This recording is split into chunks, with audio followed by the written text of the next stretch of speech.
आओ कहानी सुनो।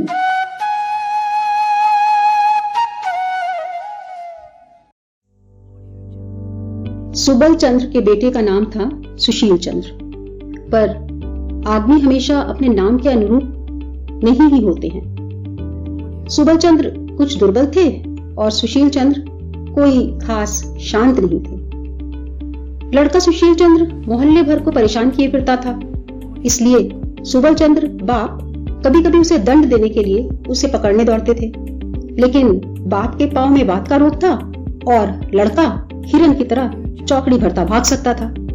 सो मुक्के, घूंसे, थप्पड़, तमाचे सदा ठीक जगह पर नहीं पड़ते थे और संयोग से जब कभी सुशील चंद्र पकड़े जाते तो उनकी शामत ही आ जाती थी। उस दिन शनिवार था, 2 बजे ही स्कूल से छुट्टी होने वाली थी, पर फिर भी स्कूल जाने को जी नहीं हो रहा था सुशील का। इसके कई कारण थे। एक तो उस दिन भूगोल की परीक्षा थी और दूसरे उस टोले के बोस घराने में सांझ पहर आतिशबाजी थी। वहां सवेरे से ही धूमधाम थी।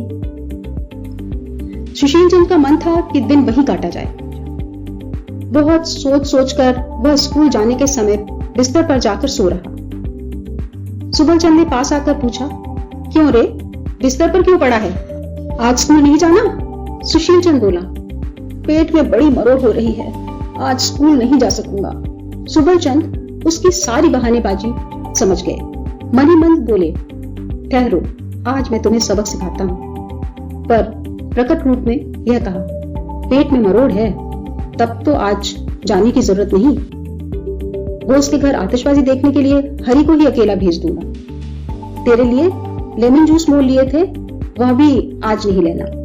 तू चुपचाप पड़ा रहे, मैं थोड़ा सा पाचक बना लाता हूँ। सुबल चंद ने सुशील चंद को घर में बंद करके साकल लगा दी और खूब कड़वा पाचक बनाने चले गए। सुशील चंद बड़े घपले में पड़ गया।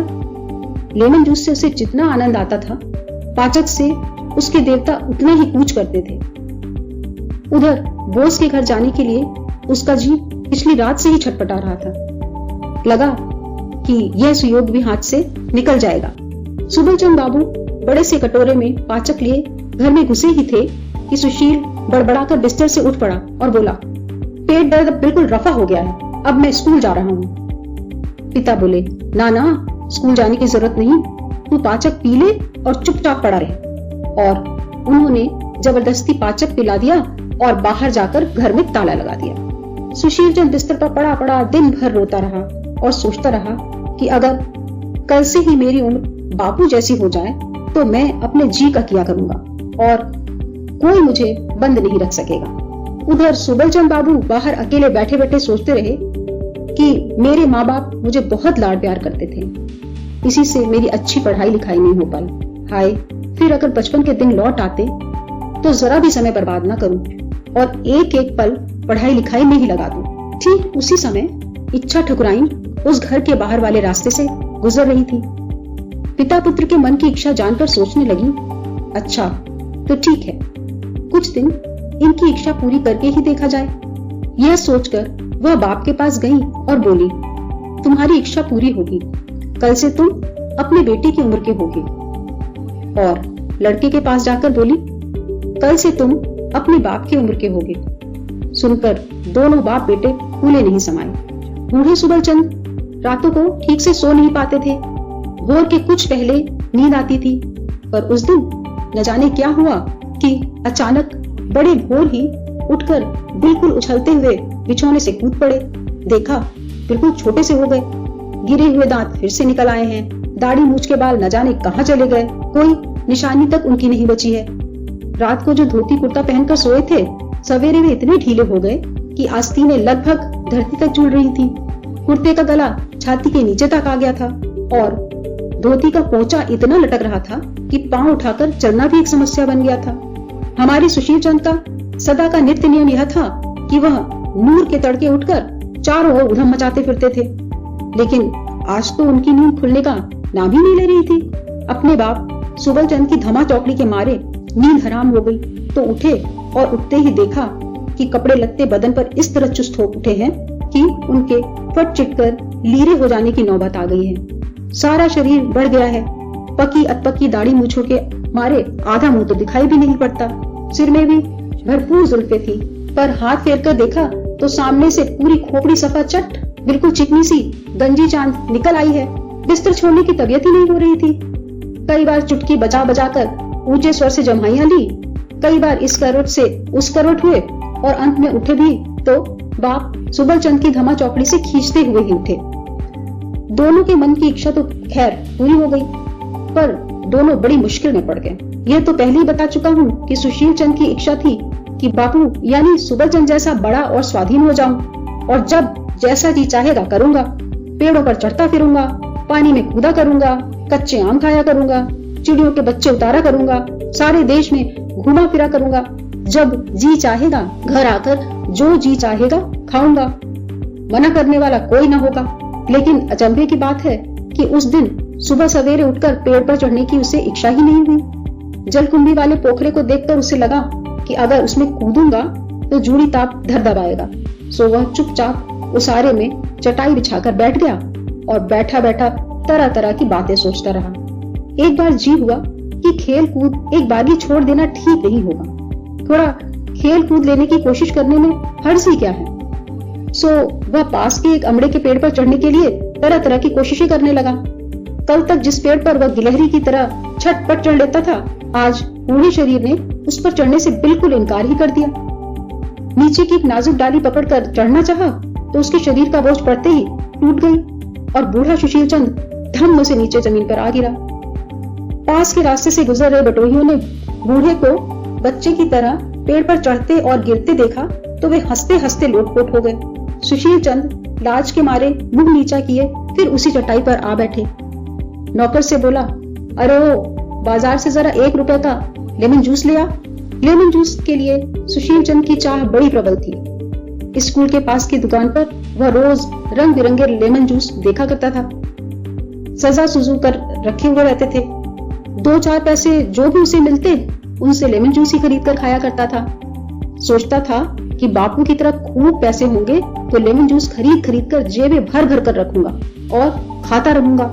लेकिन आज जब नौकर ने 1 रुपए का ढेर सा लेमन जूस लाकर रख दिया और सुशील चंद ने उसमें से एक उठाकर अपने दंतहीन मुंह में डालकर चूसना शुरू किया तो बूढ़े मुंह को बच्चों का लेमन जूस तनिक भी नहीं भाया। एक बार सोचा कि सारे लेमन जूस अपने बालक पिता को दे डालूं, मगर तभी ध्यान आया कि ना, कोई जरूरत नहीं। इतने लेमन जूस खाकर वह फिर बीमार हो जाएंगे।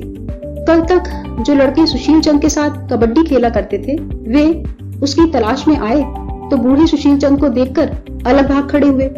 सुशील चंद ने सोचा था कि बापू की तरह स्वाधीन हो जाने पर अपने बाल बंधुओं के साथ दिन भर डू डू डुआ करता कबड्डी खेला करूंगा।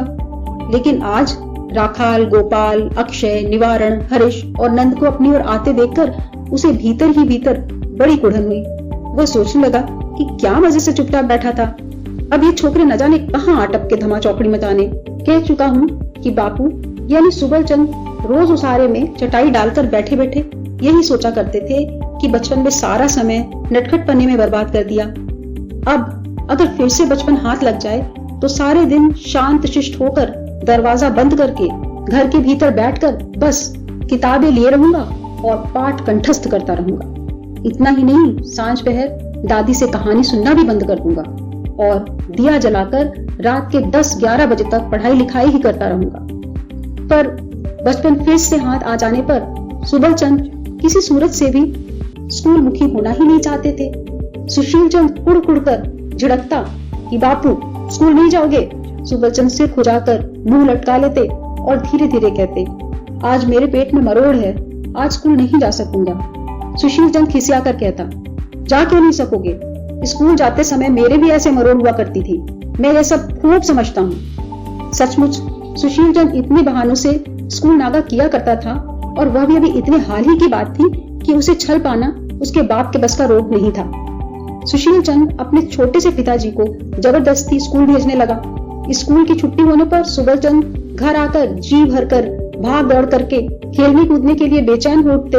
लेकिन ठीक तभी उनका लड़का बूढ़ा सुशील चंद आंखों पर ऐनक चढ़ाए कृतिवासी रामायण के सस्वर पाठ में तल्लीन होता और सुबल चंद की धमा चौकड़ी से उसके पाठ में व्याघात पड़ता।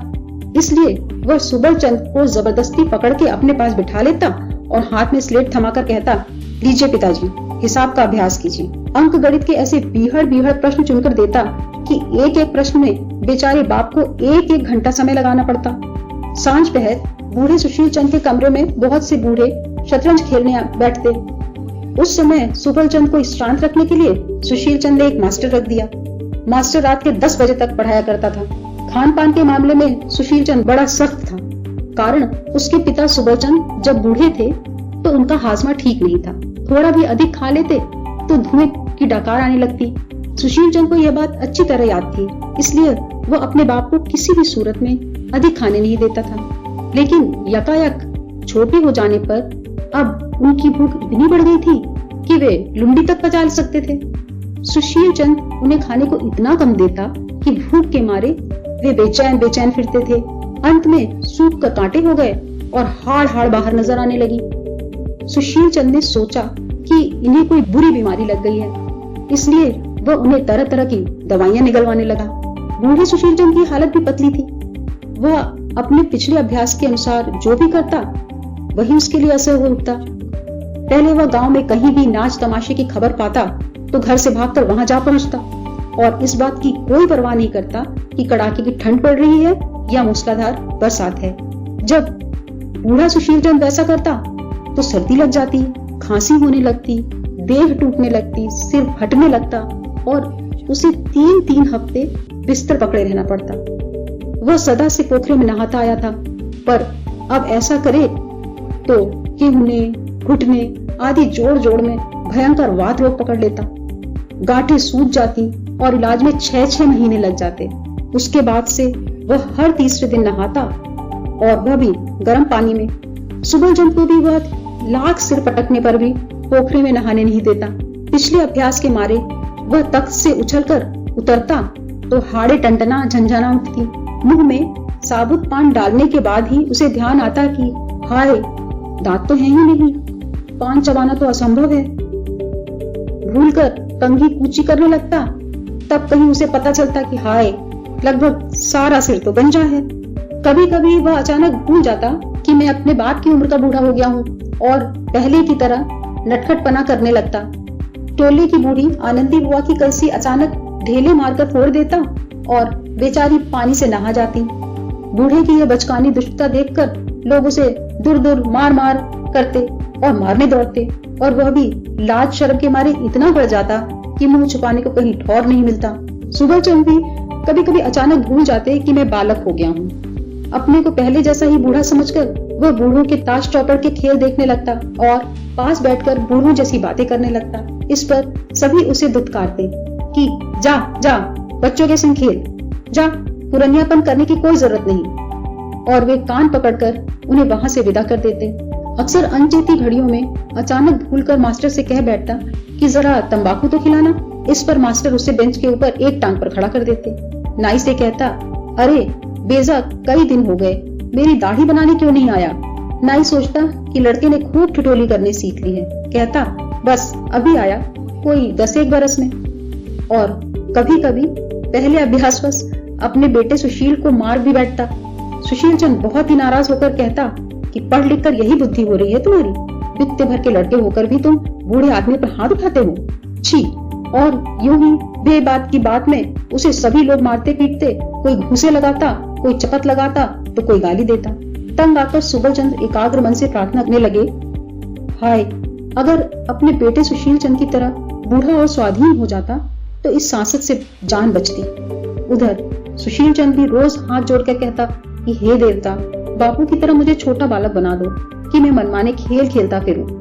बापू इतने नटखट हो उठे हैं कि उन्हें संभालना मेरे बूते के बाहर हो गया है। चिंता के मारे मुझे घड़ी भर भी चैन नहीं है। तब इच्छा ठुकराइन आई और बोली, क्यों, तुम्हारी साधें मिट गई? दोनों बाप बेटे दंडवत प्रणाम करके बोले, दुहाई ठकुरानी की, मिट गई साधें, अब तो हमें वही बना दो जो हम पहले थे। इच्छा ठुकराइन बोली, अच्छा, कल सवेरे उठने पर तुम लोग फिर वही रहोगे। दूसरे दिन सवेरे सुबल चंद पहले जैसे बूढ़े हो उठे और सुशील चंद पहले जैसे बाल हो उठे। दोनों को ऐसे लगा मानो किसी सपने से जागे हों। सुबल चंद ने गला भारी करके कहा, सुशील चंद, व्याकरण कंठस्थ नहीं करोगे? सुशील चंद ने सिर खुजाते हुए कहा, बापू, मेरी किताब खो गई है।